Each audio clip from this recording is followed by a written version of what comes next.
Bien, esta vez hablaremos de Venezuela, el perturbador expediente de la escuela de Barinas, Venezuela 2007. Hay historias de terror que comienzan en una casa abandonada, otras comienzan en un cementerio, y después están aquellas que comienzan en un lugar donde nadie espera encontrarse con el miedo, una escuela. Un lugar construido para enseñar, para formar jóvenes, para escuchar el ruido de los lápices, los profesores y las conversaciones durante el recreo. Pero en Venezuela existe un relato que desde hace años circula alrededor de un supuesto episodio ocurrido en Barinas. Una historia en la que decenas de estudiantes comenzaron a sufrir desmayos, convulsiones y alteraciones físicas casi al mismo tiempo. Sí, todos juntos. Algunos habrían caído al suelo, otros gritaban, otros parecían perder completamente el control de su cuerpo. Y mientras los adultos intentaban entender qué estaba ocurriendo, el miedo comenzó a propagarse por los pasillos. La explicación racional hablaba de un posible fenómeno colectivo. Otros hablaron de intoxicación y algunos hablaron de algo mucho más oscuro, una posesión colectiva. Oh sí, una posesión colectiva. Pero aquí comienza lo verdaderamente inquietante, porque cuando intentas reconstruir esta historia con documentos públicos, hay piezas que no aparecen. Y cuando una historia de terror pierde sus documentos, no necesariamente desaparece el terror o el misterio. A veces lo hace todavía más grande.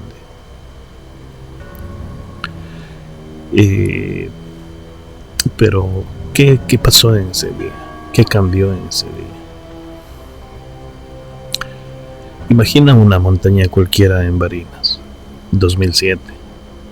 Los estudiantes llegan a clases, algunos están conversando, otros preparan el comienzo de la jornada, los profesores preparan sus actividades, todo parece normal, lo más normal del mundo, hasta que algo cambia. Según las versiones que circulan sobre el supuesto episodio, uno de los estudiantes habría comenzado a sentirse mal, después otro y otro y otro. Al principio podría parecer un problema médico aislado, un desmayo, una crisis nerviosa, algo que puede ocurrir en cualquier institución. Pero entonces comenzaron a aparecer más casos. 1, 2, 5, 10. Y la situación empezó a adquirir una dimensión completamente diferente. Los testimonios atribuidos al episodio hablan de estudiantes que habrían presentado desmayos, movimientos convulsivos y comportamientos que quienes estaban presentes no podían explicar. En cuestión de minutos, lo que era una jornada escolar normal se habría convertido en una emergencia. Y cuando los primeros estudiantes comenzaron a caer, el miedo hizo exactamente lo que suele hacer: se contagió. Pero habían no solo 5, 10, más de 30. Sí, usted escuchó bien, 30. Ese es el número que aparece asociado a esta historia. Más de 30 estudiantes. Pero aquí debemos detenernos, porque ese número forma parte de la versión difundida del caso y no he encontrado un documento oficial público del 2007 que permita verificarlo con precisión. Y esto es importante, porque una cosa es contar una historia y otra muy diferente es afirmar que algo está documentado. En este caso, la documentación pública disponible actualmente no permite confirmar todos los detalles que circulan en Internet, pero eso no significa que debamos ignorar el relato, porque existe un elemento que sí resulta inquietante. Los fenómenos colectivos de síntomas físicos son reales y están documentados médicamente. Personas que, sin estar necesariamente expuestas al mismo, agente físico, pueden comenzar a presentar síntomas similares dentro de un grupo. En determinados contextos se habla de trastornos neurológicos, funcionales colectivos o fenómenos psicógenos colectivos. Y cuando ocurre dentro de una escuela, el efecto puede ser devastador. Un estudiante ve caer a otro, se asusta, comienza a sentirse mal. Otro presencia la escena, también siente síntomas. Y de repente, todo el salón está convencido de que algo terrible está sucediendo. Pero, eso explica Varinas, no podemos afirmarlo, porque no tenemos el expediente médico completo. No tenemos un informe público de la investigación de aquel episodio que permita cerrar el caso. Y ahí comienza el verdadero misterio. Pero, ¿qué fue? ¿Posesión o pánico? Cuando varias personas presentan síntomas al mismo tiempo, la explicación más inmediata no siempre es la más correcta. Si alguien se desmaya, buscamos una causa médica. Si varios se desmayan, buscamos una causa ambiental, o alguna sustancia, quizá un alimento, un gas, por ahí contaminación, un problema psicológico. Pero cuando los síntomas aparecen extraños, la imaginación comienza a ocupar los espacios que deja la ciencia. Y en una comunidad donde existen creencias religiosas y sobrenaturales profundamente arraigadas, la palabra posesión puede aparecer rápidamente. Una persona grita, otra cae, otra comienza a convulsionar. Alguien dice, esto no es normal. Otro responde, aquí hay algo. Y en cuestión de minutos, una emergencia médica puede convertirse en una historia paranormal. Ahora imagina el momento en que llegan los equipos de emergencia. Los estudiantes están alterados, algunos están en el suelo, otros lloran. Profesores intentando controlar la situación, compañeros aterrorizados, y en medio del caos aparecen los paramédicos. Ellos no llegan buscando fantasmas, llegan buscando signos vitales, respiración, pulso, nivel de conciencia, temperatura, respuesta neurológica, porque para un profesional de emergencias una persona que convulsiona no es una aparición, es un paciente. Y primero hay que mantenerlo con vida, después hay que descubrir qué ocurrió. Según el relato difundido del caso de Varinas, también habrían intervenido organismos policiales y especialistas. Pero nuevamente debemos separar el relato de lo comprobable. No encontré un informe público del 2007 que permita confirmar la composición exacta de esa comisión y sus conclusiones. Y esta ausencia documental es una parte fundamental de la historia. Pero hay una explicación que nadie quería escuchar. Existe una posibilidad que puede resultar mucho más aterradora que cualquier fantasma: la mente humana. Cuando un grupo de personas está sometido a miedo intenso, el cerebro puede producir respuestas físicas reales. No significa que las personas estén fingiendo, no significa que estén inventando los síntomas. El dolor puede ser real, los mareos pueden ser reales, el desmayo puede ser real, los movimientos involuntarios pueden ser reales. Lo extraordinario es que el desencadenante puede ser psicológico o social. Y esto ha ocurrido en diferentes lugares del mundo: escuelas, fábricas, comunidades, grupos cerrados. Un primer caso provoca alarma, la alarma aumenta la atención de todos, los demás comienzan a vigilar sus propios cuerpos. Un pequeño mareo se convierte en miedo. El miedo provoca más síntomas y los síntomas alimentan todavía más miedo. Es un círculo. Pero ¿fue eso lo que ocurrió en Varinas? No tenemos suficiente evidencia pública para decirlo. Pero hay un detalle, el detalle que cambia la historia. Y aquí aparece algo que resulta particularmente interesante. Cuando uno busca documentación epidemiológica venezolana de aquellos años, encuentra registros oficiales de enfermedades y síntomas. Por ejemplo, los anuarios de morbilidad registraban las convulsiones como un motivo de atención médica en el estado Barinas. En 2006 aparecen 542 registros de convulsiones en Barinas. En 2008 aparecen 509. Pero esos números corresponden a la totalidad de registros epidemiológicos del estado y no prueban ninguna relación con el supuesto incidente escolar.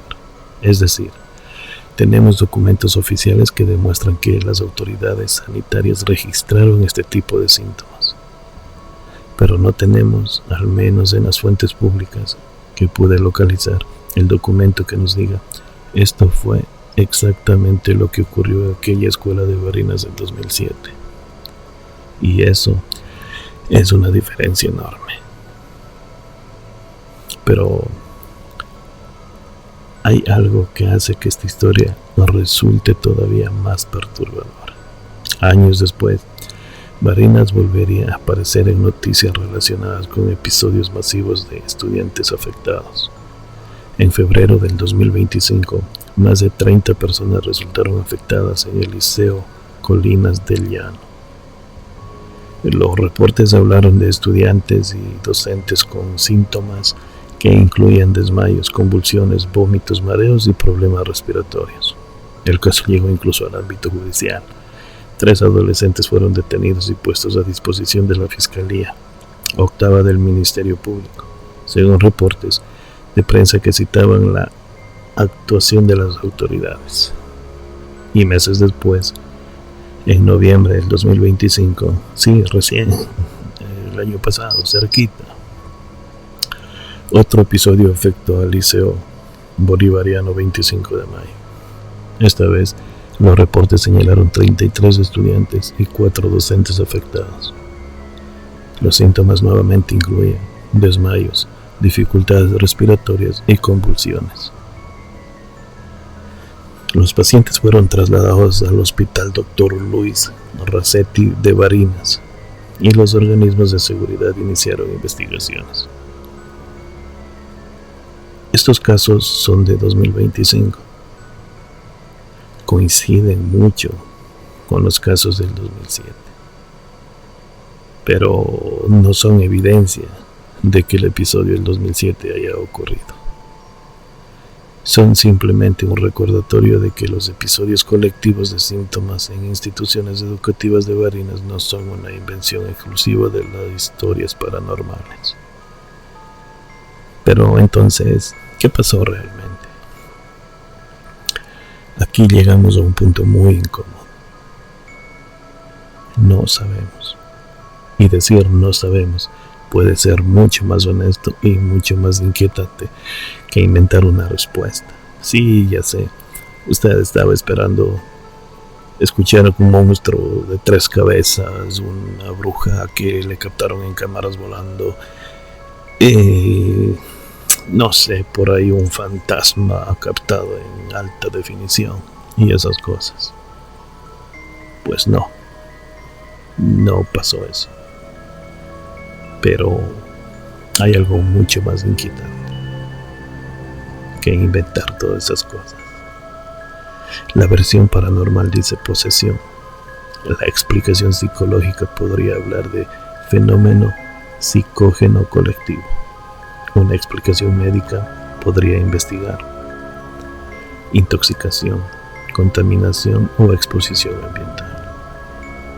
Y también existe la posibilidad de que algunos relatos posteriores hayan mezclado hechos diferentes hasta convertirlos en una sola historia. Esto ocurre constantemente. Un caso real, un rumor, un testimonio, una publicación, un video, una historia contada durante años. Y finalmente, todo termina pareciendo un expediente, aunque nunca haya existido un expediente completo. Lo más aterrador es que hay algo que quiero que pienses. Supongamos que estás dentro de aquella escuela. Tienes, yo qué sé, 14, 15, 16. ¿Qué le gusta a usted? 15 años. Estás sentada en clase. De repente ves a un compañero caer al suelo. Todos gritan. Entra un profesor. Alguien llama a emergencias. Después cae otra persona. Y después otra. No sabes qué está pasando. No sabes si estás respirando algo peligroso. No sabes si alguien puso una sustancia en el lugar. No sabes si estás enfermo. Y entonces alguien grita: está poseído. ¿Qué harías tú? Probablemente tendrías miedo. Y ese miedo podría convertirse en algo físico. Tu corazón comenzaría a acelerarse.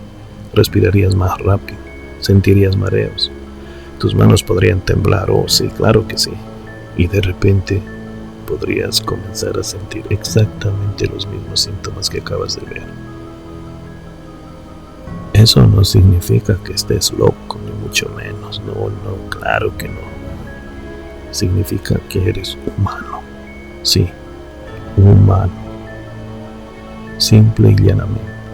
Y precisamente por eso, los fenómenos colectivos pueden resultar tan aterradores. Pero hay un expediente que no aparece. Barinas, una escuela, más de 30 estudiantes, según la versión difundida: desmayos, convulsiones, alteraciones extrañas, emergencias, policía, investigaciones. Y una pregunta: ¿qué ocurrió realmente? Buscamos informes, buscamos periódicos, buscamos registros sanitarios, buscamos investigaciones. Pero la documentación pública disponible no permite reconstruir el episodio con la precisión necesaria para llamarlo un caso oficialmente demostrado de posesión colectiva. Y eso significa que debemos dejar una puerta abierta. Tal vez fue un episodio médico, tal vez hubo un fenómeno psicológico colectivo, tal vez existió un factor ambiental que nunca quedó esclarecido públicamente. O tal vez la historia fue creciendo con cada persona que la contó. Pero existe algo que sí podemos afirmar: el miedo colectivo es real. Y cuando entra a una escuela, puede transformar un día normal en una pesadilla. Pero aquí hay una pregunta. Quizá lo más aterrador de esta historia no sea pensar que una fuerza sobrenatural entró en aquella escuela. Quizá lo más aterrador sea pensar que no necesitamos fantasmas para perder el control. Basta con el miedo. Basta con ver caer a una persona. Basta con escuchar un grito. Con que alguien diga: algo está aquí. Y entonces el miedo comienza a caminar de persona en persona. Y cuando finalmente llegan las ambulancias, ya nadie sabe dónde comenzó todo. Eso es lo que hace esta historia siga siendo perturbadora. Porque sí, ocurrió exactamente como cuenta la leyenda. Alguien debería tener las respuestas. Y si no ocurrió así, entonces queda una pregunta todavía más incómoda. ¿Cómo nació una historia tan específica alrededor de una escuela de Barinas? Quizá algún día aparezca el informe. Quizá aparezca un periódico de 2007. Quizá alguien que estuvo allí decida contar lo que realmente vio. Hasta entonces, el expediente de la escuela de Barinas permanece en una zona extraña, entre la medicina, la psicología, el rumor y sí, ¿por qué no?, lo paranormal, el miedo. Y quizá esa sea la parte más perturbadora de todas, porque hay historias que terminan cuando encontramos al culpable, pero hay otras que se vuelven más oscuras, cuando nadie puede explicar cómo comenzó. Esto fue el perturbador expediente de la escuela de Barinas.